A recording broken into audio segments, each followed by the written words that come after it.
I'm a British 100 and 200 metre sprinter, and I'm on a journey to run sub 20 in the 200. In this video, we'll be finding out how strong I am. I'll be completing 5 different tests to measure different aspects of my physical performance. We'll be comparing all my results to elite standards to help take my sprinting game to the next level. I've been dealing with an injury that has threatened to stop my plans, so I need to work harder than ever to get in shape and get ready to run fast in 2026. So let's go.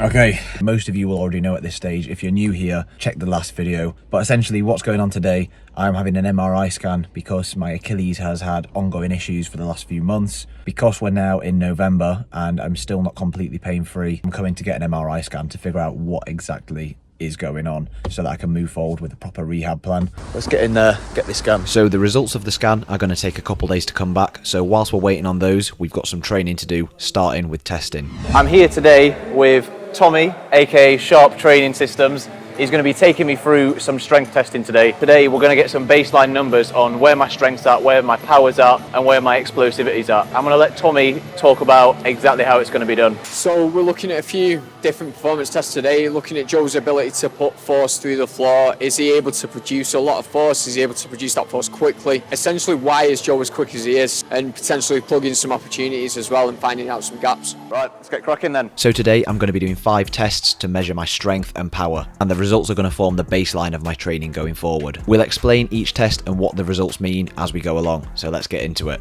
Happy enough? Feeling good? Let's see it, my man. That's a joke. 62.9, better than the other day. Nice, 66.1, I love it. Just keep the hands on the hips till Yeah, I lost it a bit there. That's okay. 67.1, that's a joke. We're cooking on gas. We're rolling. Nice, 68.8, we'll keep going. Keep him rolling. 8. Okay. 66.4, sound. Okay, lovely. So first test went pretty well, hitting a PB on the counter movement jump. Next up, we have the squat jump. So I'm going to say go down, hold. My thumb will go on your shoulder as a bit of like a depth checker. Yep. And then you're going to rip yourself away from my thumb. So if I feel downwards pressure, I know you've like done a bit of an unloading. Okay. Hold it. Up. Lovely technique. Okay, 53.1, a great opener. Go down, hold it. Up. Nice, 53.1 again. Up. 53.7. Up. 55.2. Hold it. Up. 58.1. 58. Yeah, getting there now. I nearly ended me that one. Up. 52.6, so that'll do me that. Cool. Sound. A pretty solid result in the squat jump as well. Now Tommy's going to talk through what these results mean before we move on to the next test. So that is a percentage of 68.8. I'll show you this on the computer as well. It's 15%. That tells me that you're getting 15% of your power from what happens in the downwards phase of the jump. Anywhere between 10 and 15% is considered optimal for an athlete. If that difference is too big, generally that athlete is a little bit reliant on eccentric force production. If the difference is a little bit too small, they probably lack the ability to really load up eccentrically. Yeah, so I guess that I fall into the category of being borderline too eccentric focused, which I guess that does make sense from what I know about myself already. Just simply including some paused work into your jumping exercises, maybe 2 or 3 weeks spent on that, I would potentially see an increase in your squat jump, which would hopefully drive your counter movement jump up higher as well. The clues of really fast athletes, what are the characteristics of them? Like, what clues do they leave behind? So characteristics of a 670 sprinter, typically we're looking at around 57 to 66 on a counter movement jump. They usually hit 68.8, so you'd be, for me, above the upper limit of that benchmark. For a squat jump, we're looking at around like 49 to 59.7. You hit 58.1, so maybe a little bit to squeeze out of that. So in terms of that concentric force production. So for the next test, we're looking at how much force I can produce from a static position, pushing using the calf. Removing one leg, and then we're going to start building up. 3, 2, 1, and then we're going to try and lift as hard as we can for 3 seconds. Building 3, 2, One, then lift it, go, go, go, go, go, go, go, go, go. And time, well done, good man. My calves definitely feel like you said, compromised the most. Yeah. Like they feel the weakest. One, let's go, lift it, go, drive, drive, drive, drive, drive, drive, drive, and knees off. Well done, super that. Well done, my man, good stuff. Oh, So you got 3.7 times your body weight on that. nice. Sound. That's about what we're looking for then. Yeah, yeah. 2, 1, then let's go. Lift it, go, go, go, go. Lift, lift, lift, lift, lift, lift, lift, and ease off. Well done, lovely. Well done. 3.4 times your body weight on the right side. Interesting. So potentially a little bit of an imbalance, some opportunities to get that better. So we've got an imbalance of 8% there, which isn't too alarming, like I'm pretty used to seeing. Yeah, I think at this stage of the season as well, because it's quite early and I've only done like a little bit of foundational strength work, I think there's definitely scope to improve on both of those. I was expecting, based on these parameters, to be down at like 3.1, 3.2. Yeah, we're going to do that same test again now, but the emphasis is going to change. Rather than working for max force, we're working for speed. Right, Okay. so the key with this then is producing force as quickly as possible. Exactly. And we're going to be looking at how much force I can produce within that contact time, which is about a tenth of a second. Yeah, yeah. Test number 4 is looking at my rapid force production. How much force can I produce in 100 milliseconds?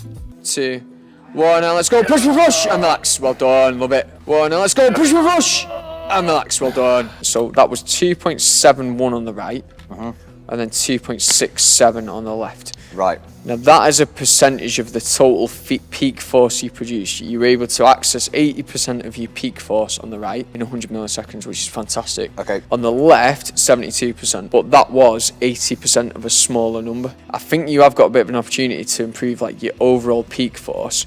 Yeah. If you can take that from 3.4 to 3.7, then that number should drag up with it. It makes sense with the left side being a higher peak force than the right on the, the longer test. I do always feel stronger on that left side. Okay. You're able to recruit what you've got available really quickly. I think if you can make what you've got available even bigger, Yeah. I think that's an exciting thing. So Getting that concentric force up, so we need to get that 16% down to maybe like what, 12? yeah, 13%, 12-13%. and then try and get this 3.4, 3.7 as close to 4 as we can. So we've got the output sports tracker here attached to the barbell, which is actually the same device we were using to measure the jumps. So this is going to be picking up the speed of the barbell, measuring the acceleration of it, recognising when the reps are starting. So here testing my power clean, not for max weight, but for bar speed and power.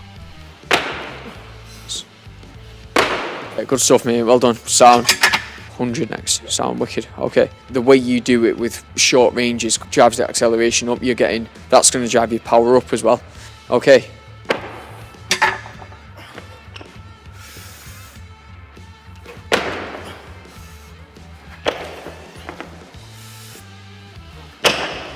Nice. Good, mate. Well done.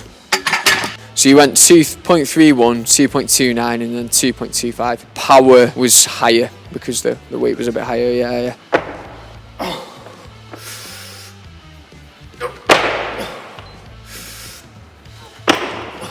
One more. Nice. Well done.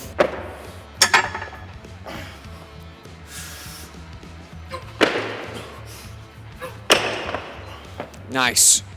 Good stuff. Okay, so we hit 2.2 there, 3,460 power. I think I've seen enough there, I suppose that power is the interaction between all these things. So can you move big weights quickly through relatively small ranges? So you hit your highest value with 100 kilo. This is where you've got the greatest interaction between load on the bar, the acceleration, like you're still able to move that within a relatively small range quickly. It's beneficial for me because at least I know now when I go into competition prep, for example, or just if the aim of the session is to produce maximum power, Yeah. I know this is my target. So it's really good for me to see this.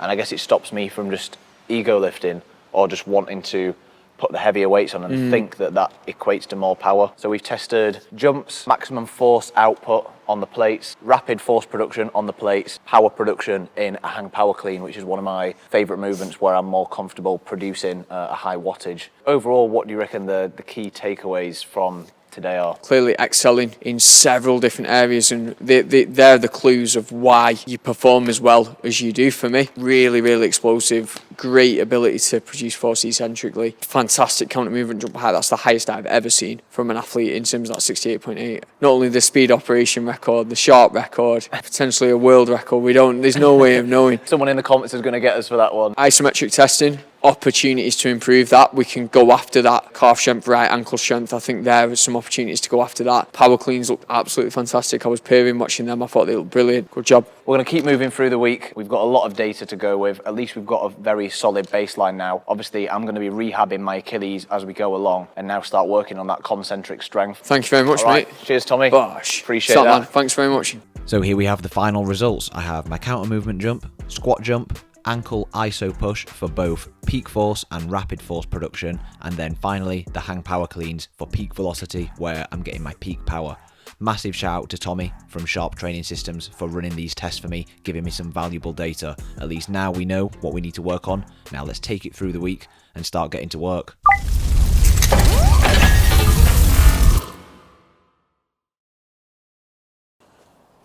All right, here we are. We're back with another Team TSO reviews. I told you lot that I was going to bring this back, and here we are. Last episode, I asked you to send your clips in to the Instagram page at the Speed Operation, and I said that I was going to be choosing one to review in this episode. So here we are. We have Ibrahim's clip. So shout out to Ibrahim for sending your clip in. Anyone that wants your clips reviewing, send them to at the Speed Operation on Instagram. So this is Ibrahim's clip. We're looking at a block start here. Let's see the setup. Let's see how it's looking. Give him some feedback. Okay, so straight away, a couple of things that I'm noticing. I'm going to pause it here. Straight away, the first thing that I notice here, the first movement is actually the head swinging backwards. So check this frame. See that? The head is being swung back. Whilst you're doing that, one, you're not projecting forwards, and secondly, it makes it very difficult to keep the shoulders in the position that we want them. Feet are loaded back into the block pads, which is good. Here we notice the real problem. So we're not seeing that straight line of attack. Nice extension through the knee here, but notice how the shoulders are very rounded and forwards. It makes it very difficult to apply force properly. This kind of has a knock-on effect, as you see. It kind of shortens the steps because you're not able to get full extension. Playing through the video again here. So to fix this, my 2 tips would be try not to throw yourself into the block start. A lot of people like to throw themselves out of the blocks, but focus, the first movement needs to be pushing the feet back into the block so you really get that punch, and make sure the hips are the first thing to move forward rather than snapping up with the shoulders. So that's tip 1. Tip 2, the angle that you want to be paying attention to is the shin angle, not the shoulder angle.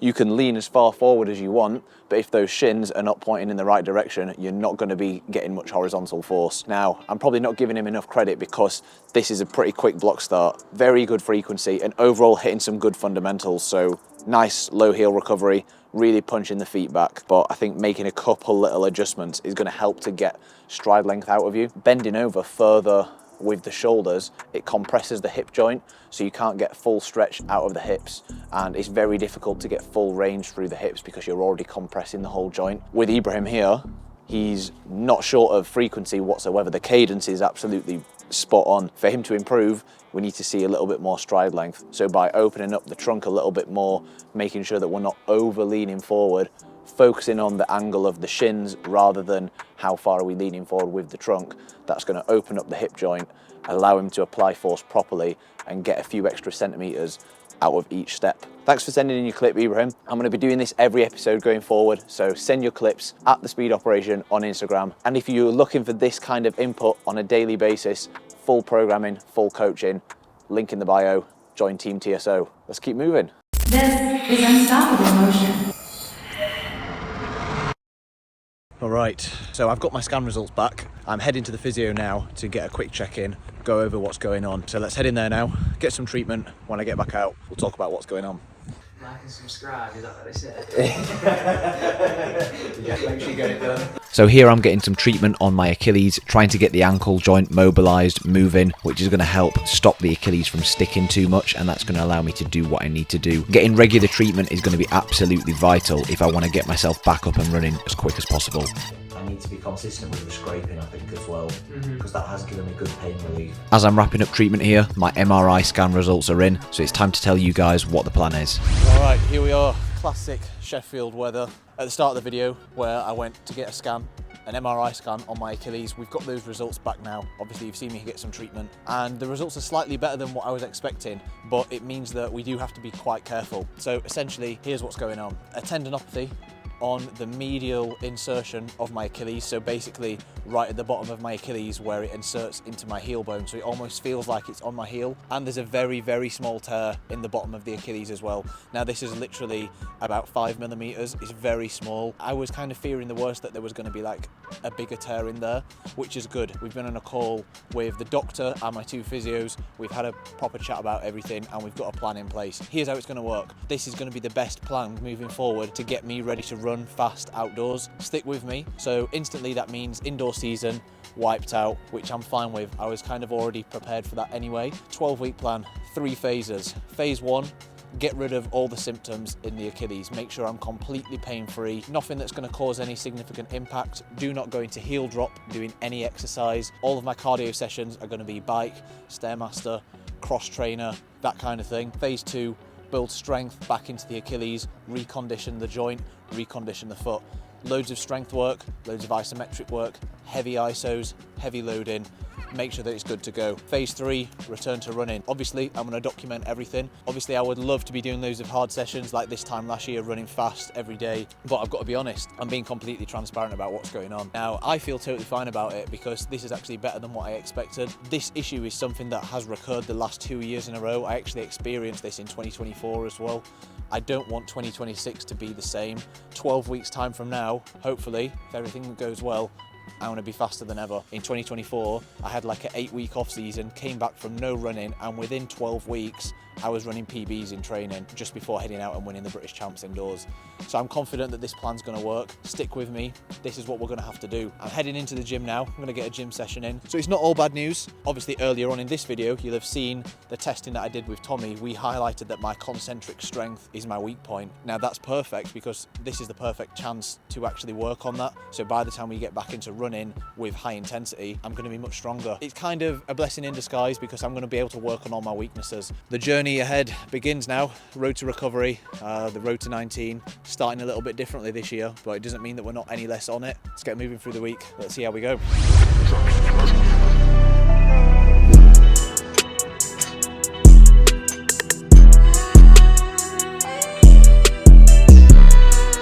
So this is how my winter training ahead of the 2026 track season is looking at the moment. A lot of strength work, a lot of rehab work on the Achilles. I'm going to make sure that I make this bulletproof heading into 2026. Now, I'm sure a lot of you guys would love to see me out there smashing track sessions, running fast week in, week out right now. And believe me, I would love nothing more than to be able to get out there and run some fast reps in training. However, we need to stick to this plan. There's 12 weeks of hard work ahead of us. This is arguably going to be one of my biggest challenges, sticking to the plan, making sure I do what needs to be done. So stay tuned for this journey. I'm going to make sure that I document everything, and the whole process is going to be geared towards making 2026 my best year yet. Starting off a little bit differently, but this is how things go. We need to be adaptable and make sure that I'm doing all the right things to get myself back onto that track.